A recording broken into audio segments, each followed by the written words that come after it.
Kalojmë te produktet më koti.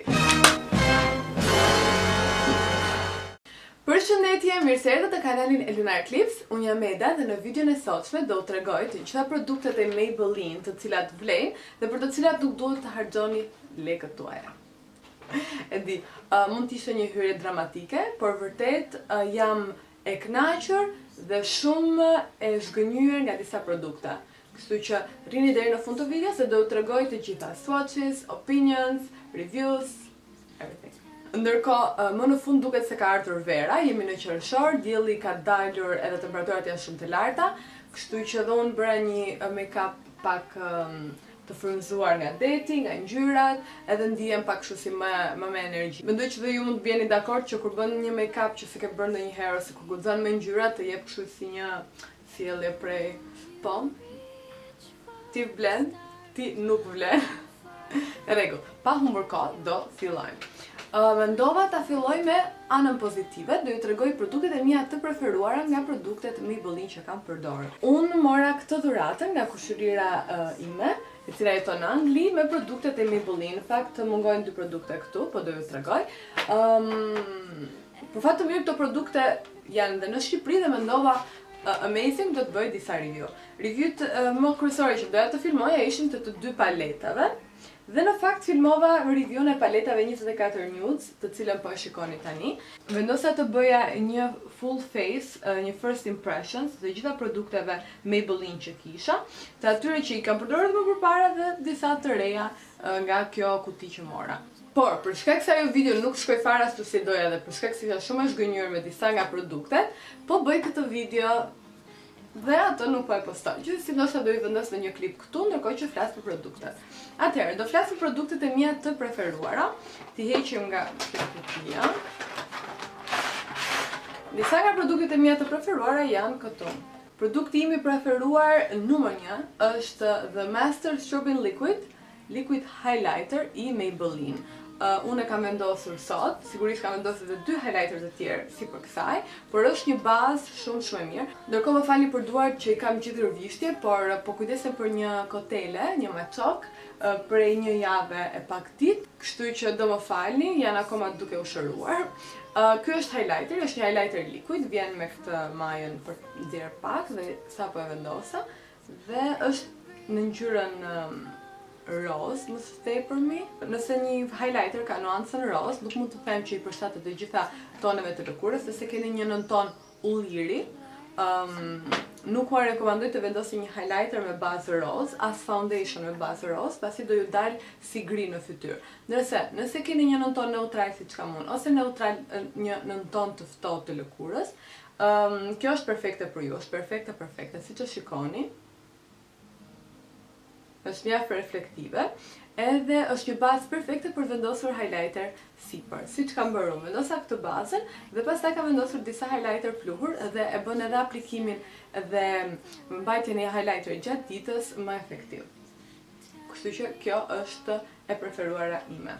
Tani, highlighteri i parë që unë kam bler ka qenë ky Master Strobing Stick, pra është e njëjta linjë, siç e shikoni paketimi është njësoj, dhe është kjo këtu, është numër 100 Light Iridescent. E kam pas lënë kaq pak sepse u mbusha me highlightera dhe doja që ta përmendja në një video.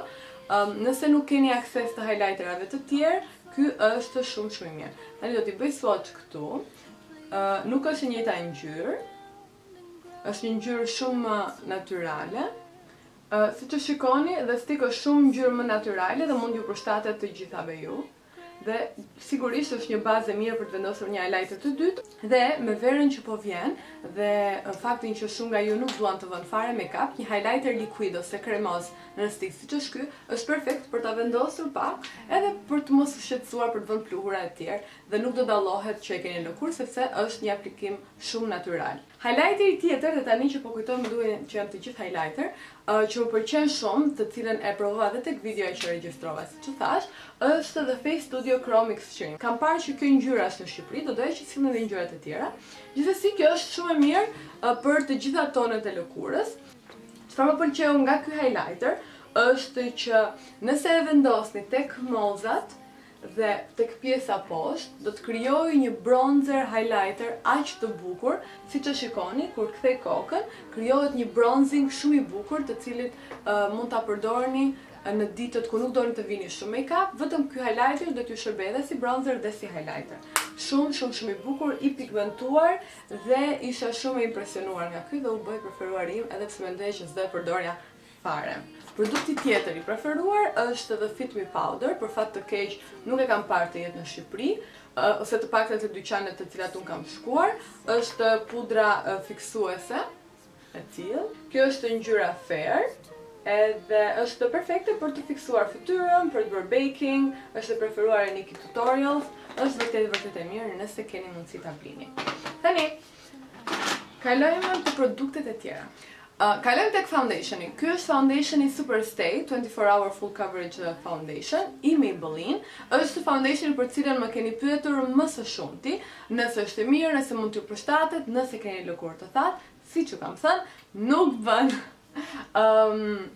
Nëse nuk ju pëlqen foundationat matë, kjo është një foundation matë. Më vjen shumë keq pasi unë gjeta këtë ngjyrën që është mjaft e mirë për mua dhe gjatëdimit është perfekte për fytyrën time që bëhet shumë e spet, por është shumë matë. E kam provuar me primer hidratues, me hidratues fytyre shumë të rëndë. Ka një mbulim shumë të mirë, por është shumë matë dhe shumë e thatë, saqë unë përgjithsisht e përdor vetëm kur e miksoj me foundation që janë pak të errta dhe dua t'i hapet ngjyra. Kështu që këtë foundationin, nëse doni diçka matë, merreni. Nëse doni diçka dewy ose nëse keni lëkurë shumë të thatë, kalojmë te produktet më koti. Fillojmë me lipglosset. Për shkak se kam 2 orë këtu duke filmuar këtë video, glossi që kisha mu largua nga buzët dhe vendosa pak nga ky gloss i Maybelline, të cilën nuk e kam qef fare, dhe tani që e vura më kujton pse nuk e kam qef fare. Do i bëj një swatch. Kjo është ngjyra 64 Unreal dhe ngjyra është kjo këtu. Është një gloss, siç e thash, një ngjyrë shumë e bukur, e cila mund të shërbejë si mat për shumë persona. Çfarë s'më pëlqen nga ky label është që si fillim ka një aromë çokolate. Pastaj ka një aromë plastike që unë e kam edhe në buzë tani, po sikur është lehtësuar pak. Ka një aromë plastike që unë nuk e kuptoj, seriozisht nuk e kuptoj se si mund ta nxjerrësh këtë produkt në shitje. Më thënë, nëse unë këtë e hap, vjen era plastik dhe unë e vendos në buzë dhe vazhdon të ndëgjohet era e plastikës. Tu kam labelin Shine të Maybelline, kjo është ngjyra 105 Berry Brilliance. Më pëlqen që del vet. Është një ngjyrë shumë rose e ndezur. Kjo ka një aromë më shumë si tek qershia. E dëgjon aromën e qershisë dhe pastaj të vjen ajo aroma e acidit e plastikës. Po, e gjeta. I vjen era si Ajax, si Fordekaz, si ilaç xhamash, çfarëdo që e quani ju. E keni parasysh kur afroheni shumë afër xhamit për ta pastruar, i hidhni Fordekazën apo Ajaxin ose ilaçin e xhamave dhe sprutësimi ju bie edhe në fytyrë dhe dëgjoni atë shijen që vjen në buzë, atë aromën? Ja, njësoj. Domethënë unë nuk po vjen për qeshur, domethënë është shumë tragjike. Si mund ta nxjerrësh këtë produkt? Mirë një linjë, po dhe linjën tjetër, të dyja me aroma të tmerrshme plastike. I'm like, çfarë keni futur brenda? Tani, për produktet më zhgënjyese, jam, siç e shikoni, in a mood for being a bit dramatic, janë këto 2 paletat. Si fillim mendova, okej, është koha ti provoj këto paleta. Jam e sigurt që dhe ju keni shkuar te dyqanet dhe i keni bërë swatch testerave, por nuk e di se sa nga ju i kanë bler. Dhe unë vendosa, nuk kisha ndërmend t'i blija ndonjëherë, pasi jam shumë e kënaqur me paletat e mia Color Pop.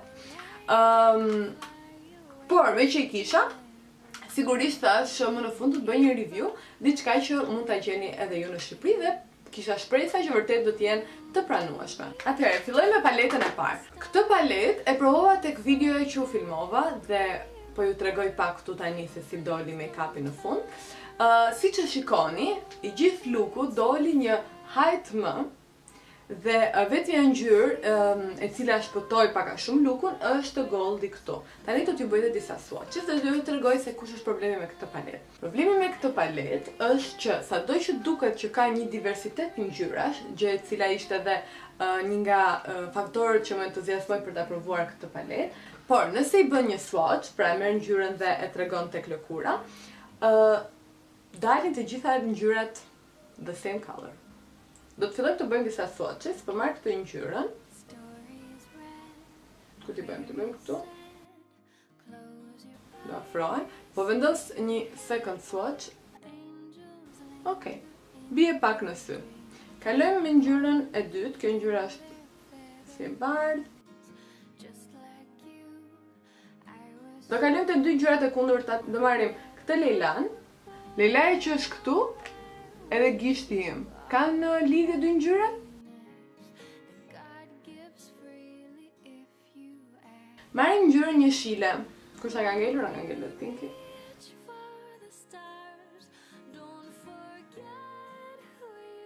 Do të bëj edhe swatchet e ngjyrave të tjera dhe do rikthehem. Këto janë dhe swatches të paletës, si që tregova, këto ishin dhe swatches që bëra live në video dhe këto janë të tjerë që bëra jashtë kamere. E vetmja ngjyrë që ja vlen është ky goldi këtu, është mjaft i pigmentuar, por ka një tonalitet pak të pisët. Pra si që shikoni, kur kthej dorën kështu, ka një refleks mjaft të errët, cila mendoj nuk do bënte çdo ngjyrë sysh të duket bukur. Kemi ngjyra të nude të cilat pothuajse nuk dallohen fare dhe në sy jam e sigurt që do të zhdukeshin. Pra kemi ngjyrën lila të errët këtu, ngjyrën jeshile, kafen mat dhe të zezën mat, të cilat pothuajse duken e njëjta ngjyrë dhe jam e sigurt nëse vendosen në sy do duken e njëjta ngjyrë. Kështu që kjo paleta ishte një big disappointment. Unë kisha plan që të bëja disa make-up me këtë, se vendova më në fund një paletë e cila duket që ka ngjyra të bukura dhe mund ta gjeni, shumë lehtë edhe ju, por nuk funksionoi. Tani t'ju flas, ndërkohë kjo ishte furça është a joke. Anyway, ndërkohë t'ju flas dhe për paletën tjetër. Kjo ishte akoma më disappointment se kjo tjetra, do të thënë gjë që se kisha pritur ndonjëherë, cila ka ngjyra shumë të bukura dhe siç e keni parë këto ngjyra i preferoj shumë. Këto janë ngjyra që s'mund të gabosh, pasi janë të gjitha shimmer, janë të gjitha roz, dhe roza duket bukur pothuajse kudo. Edhe në fake make-up kam parë që roza duket shumë e bukur. Dhe ja t'u tregoj. Kjo është paleta dhe Burgundy Bar dhe normalisht ka të gjitha ngjyrat Burgundy. Kur i bën swatch, gjë që duhet t'ju lajmëroj, ngjyrat dalin fantastike. Për shkak se këtu ka një miksim të mirë të ngjyrave të hapura, të ngjyrave të mesme, ngjyrave të errta. Tani t'ju tregoj, kjo është ngjyra e parë, një e bardhë, do mundom t'i bëj këto bukur. Siç e shikoni nuk dallohet, por ka një shinë pak si highlighter. Okay. Dhe këtu kam dhe dritën përballë, kështu që e kap këtë shkëlqimin si highlighter, por në të vërtetë është kaq pluhur roze sa nuk bën punë. Ngjyra tjetër këtu duket që do të jetë ngjyrë shumë e bukur. T'ua tregoj paletën nga afër një herë. Siç e shikoni, kjo është paleta. Kjo ngjyra e dytë duket shumë e bukur. Dhe ja t'i bëjmë swatch. Nga një ngjyrë që duket si një shampanjë, këtu del një ngjyrë kaf, mjaft e shëmtuar në opinionin tim. Gjithsesi vazhdojmë, do marr këtë ngjyrën kafe. Përsëri mendoj një kafe e shëmtuar, marrim këtë të kuqen, që duket një e kuqe shumë e bukur, shumë guxuese.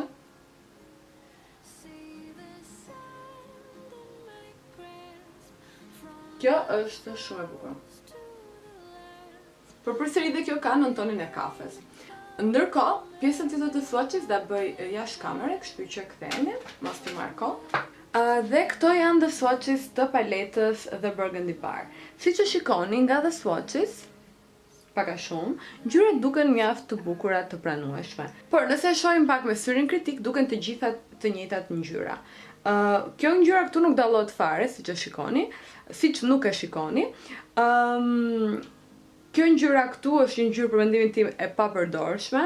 Nuk e di, ndoshta nëse keni një lëkurë pak më të errët mund të duket bukur, por shkëlqimi është pothuajse inekzistent. Ngjyra e vetme e bukur në këtë palet është kjo e kuqja këtu. Por mendoj që është një kuqe që nuk është diçka që mund vendosim për ditë, kështu që nuk ja vlen të kesh një palet vetëm për këtë. Ngjyra tjetër e bukur është kjo ngjyra këtu mat, një ngjyrë kafe e ftohtë, bezh, shumë e bukur, por e cila është shumë e vështirë të përhapet. Kjo ngjyra Lejla këtu, Burgundy në Lejla, shumë e bukur, është swatchi këtu. Siç e shikoni, nëse unë kthej dorën në këtë mënyrë, duket e gjitha kaf. Nëse e shikoni pak, ka disa xixa Lejla, por është e gjitha praktikisht kaf. Këto ngjyrat shimmer nudes duken pothuajse njëjta ngjyrë, kështu që sado që tek swatches duket ndoshta decent, duket një palet që mund të bëj punë, mund ta përdor, mund t'ja gjej anën, më besoni që të vendosura në sy duken të gjitha të njëjtën ngjyrë dhe duket ngjyra kaf, që nuk është as pak e bukur, nuk e zbukuron fare syrin. Dhe me këto dy produkte përfundon edhe kjo video. Uroj t'ju kem ndihmuar sadopak, t'ju kem dhënë një ide se si performojnë këto produkte të Maybelline. Dhe nëse ju pëlqeu kjo video, jepni një thumbs up, bëni like, bëni subscribe kanalit, edhe do kemi sa më shumë video në të ardhmen. Po planifikoj disa video shumë të mira, shumë të bukura, ndërkohë që nëse keni kërkesa për video rreth make-upit, normalisht si gjithmonë më shkruani në komente, edhe të shihemi në videon tjetër.